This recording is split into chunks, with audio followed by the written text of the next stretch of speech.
Хәерле кич, хөрмәтле тамашачылар, студияда мин Зифа Мустафаева.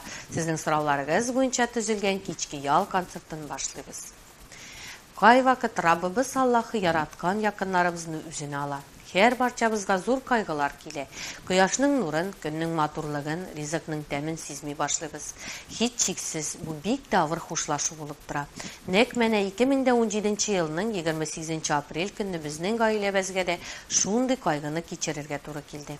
Кадерле кешебез Фатих улы Рифат Ибрагимов мәңгелеккә якты дөньяны ташлап китте.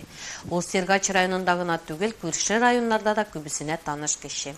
1935 елның 5 май көнне Шибиле авылында укытучылар гаиләсендә дөньяга килә.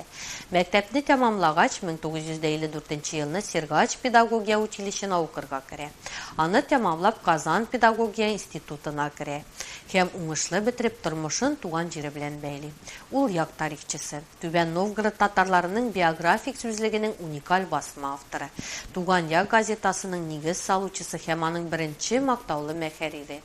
1990 елның 7 декабрь көнне шушы газета дөньяга аваз салды.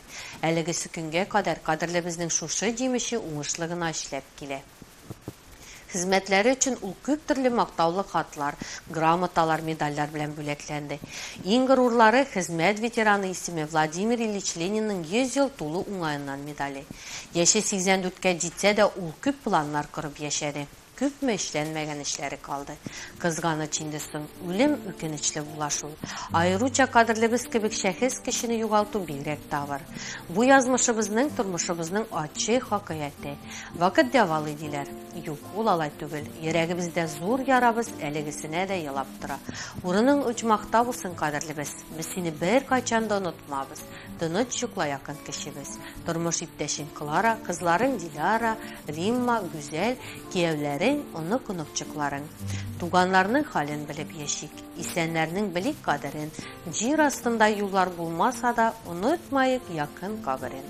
Хәзер Рифат абының кияү Рәшит ага Физрахманов кайын әтисенең якты истәлегенә үз язган көйне фотосурәтләргә төшереп эшләгәнне сезнең игътибарга тапшырам.